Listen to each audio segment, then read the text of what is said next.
114 teams started a journey this year, but through 11 weeks of hardcore action, only 64 remain. 5 weeks divide us from crowning the 2011 champion. Who will it be?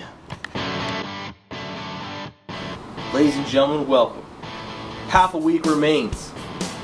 Thursday night is completed. Wednesday night has to reach back into the past for week number 7. There is only 9 holes of golf left in many of the seasons for the gentlemen in the Winkler Men's League. I've Bebop in the shop. We'll take you on a journey this week. We will take a look at the race for the Niel Schmidt Cup as top team after the regular season, and right now it looks to be a 2-horse race of Tim Friesen, Brendan Neufeld, and also Chris Thomas and Steve Dick. But more importantly, and more of the blog will be dedicated to the bubble. This is a dramatic part of the year and one of the most exciting things we will see. Who will it be? Who of the top 64 teams will make the playoffs? I do recall last year a team ranked 63rd of Tim Brown and Bill Dowling embarking on 4 straight wins in the playoffs, moving into the Elite 8.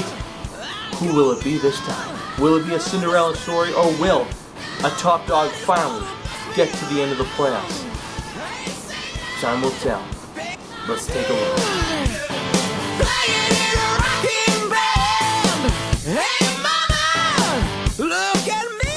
And here we go, on the bubble with Bebop in the shop.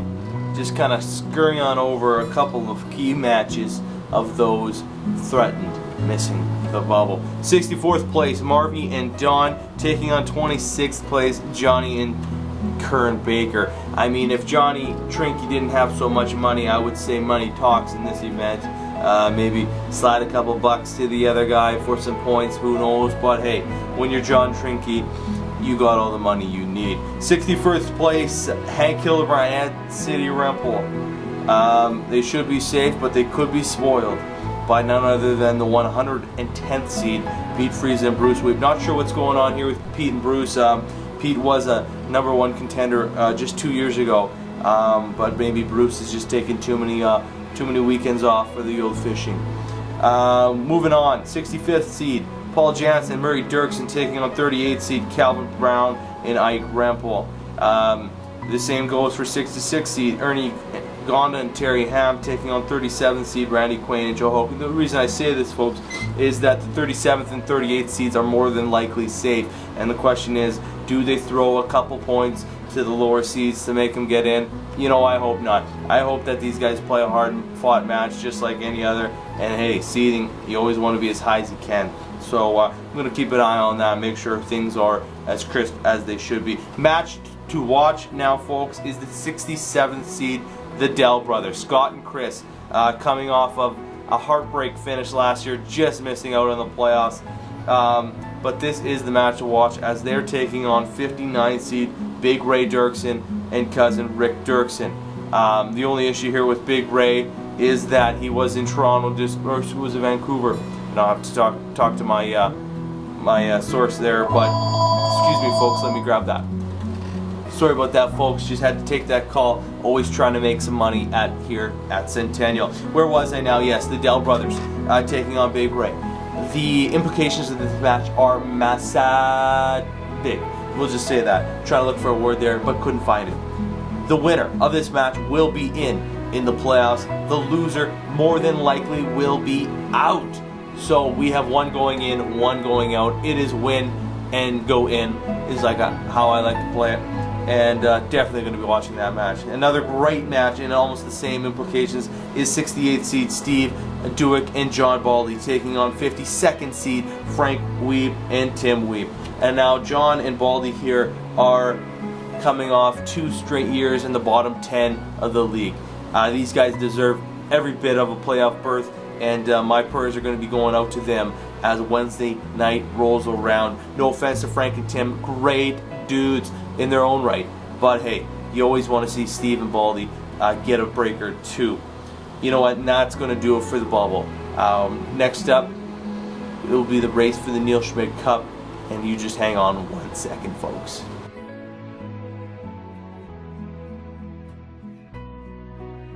Alright, before we get to the Niel Schmidt Cup, first a notable match to bring your way.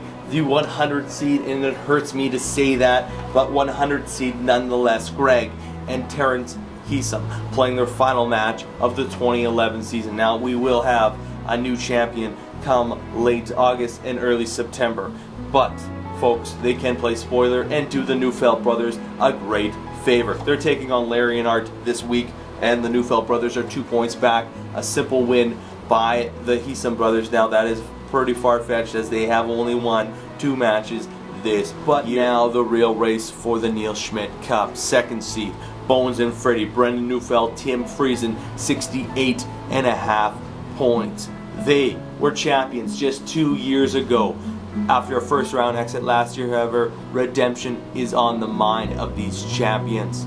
They are taking, here's the interesting part, 12th seed Corey Dirks and Nathan Elias, who would need an 8-2 win to catapult themselves into the lead. Now, they were more than likely not going to finish top of the heap if that were to happen, but they'd be division champions, and that's huge on the line. So both teams very much interested in Wednesday night's match. The other option for the Niel Schmidt Cup is the 3rd seed right now, Chris Thomas, Steve Bickert. They are 9-0-1 this season, and they haven't seen this territory yet, but looking for the first place finish in a spot in the record books. They're taking on 113th seed John Neufeld and Art Weeb. Not sure what happened to these two fellas this year, but great guys nonetheless. Steve and Chris have obviously been licking their chops tonight, but John and Artie, just the same, would love to play spoiler here tonight and do a favor to Bones and Freddie, I'm sure. An outside chance here is DK, Derek Fraze, and Kevin Swiffer-Wall, looking for possibly an outside chance in the Niel Schmidt Cup. More than likely going to be in a battle for the division lead as well. They're taking on 13th seed Mike Franz and Josh Weeb, who would need a sheer 7.5 points. Excuse me, did I say sheer? I meant mere. A mere 7.5 points tonight to finish first in that division. DK and Swift have been on near the top all year long, and a couple late blemishes have given Mike and Josh the chance, but nonetheless, everybody's up for that first place in the division. $25 per player goes to that extra incentive for you gentlemen. And that's going to do it for us here on the bubble and race for the Niel Schmidt Cup. A couple fantastic matches to come this week. We'll be keeping an eye, of course, on the Dell brothers versus the Big Ray and Rick Dirksen duo. Ladies and gentlemen, this is it, folks. This is the final straw, the last opportunity to move up the standings and earn a spot in the 64-team draw. I look forward to seeing you Wednesday night. I will have the Wednesday night draw posted post competition as quickly as possible. More than likely around 10:15 we'll have it up in front of the pro shop, so take a look if you need to play your matches ahead of time, but you have that week and a half period. They just have to be played before round 2 begins the next Wednesday night. From everybody here in the Bebop shop, take care. Also would like to note that next week will be bebopping around the shop, a behind the scenes look as how Bebop does it, and also of course the first inaugural Bebopping Awards show will more than likely be coming from a different location than the pro shop here, but hey, something to look forward to. I'm off, ladies and gentlemen. That's it for the Bebopper. You guys take care of yourself. Good days.